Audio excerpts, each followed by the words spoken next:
Sethu, good morning. ഏറെ ആശ്വാസകരമായ കാഴ്ചയാണ് നമുക്ക് ഇവിടെയുള്ളത്.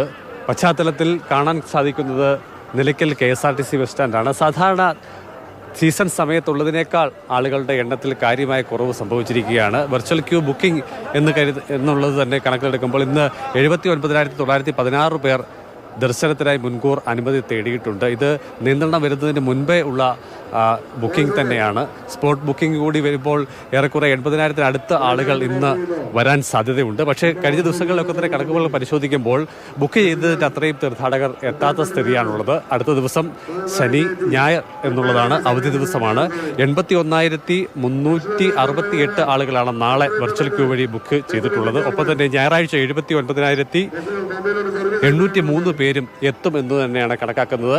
പത്തനംതിട്ടയിൽ നിന്ന് ഇങ്ങോട്ടുള്ള വഴിയിൽ എവിടെയും തീർത്ഥാടക വാഹനങ്ങൾ തടയുന്ന തരത്തിലേക്ക് കാര്യങ്ങൾ എത്തിയിട്ടില്ല. അത്രത്തോളം വാഹനങ്ങളുടെ ഒരു വരവും ഈ മേഖലയിലില്ല. ചുരുക്കത്തിൽ കഴിഞ്ഞ വെള്ളി, ശനി, ഞായർ, തിങ്കൾ, ചൊവ്വ 5 ദിവസം അനുഭവപ്പെട്ട തിരക്കിന് വലിയ കുറവ് വന്നിരിക്കുന്നു. അല്ലെങ്കിൽ തിരക്ക് മാനേജ് ചെയ്യുന്ന സംവിധാനത്തിൽ വന്ന ഒരു മാറ്റം കാര്യമായി തീർത്ഥാടനത്തെ സുഗമമാകുന്നു. കാരണം ഈ പറഞ്ഞതുപോലെ തന്നെ ഇനിയിപ്പോൾ ശനിയും ഞായർ വരികയാണ്, അവധി ദിവസങ്ങൾ വരികയാണ്. അപ്പോൾ തന്നെ ഈ അയ്യപ്പന്മാരുടെ കുത്തൊഴുക്ക് ഈ ശരണപാതകളിൽ ഉണ്ടായിരിക്കും. എന്താണെങ്കിലും അവിടെയെല്ലാം ഇപ്പോൾ തിരക്കൊക്കെ നിയന്ത്രണ വിധേയമായി എന്നറിയുന്നത് വളരെ നല്ലൊരു കാര്യം.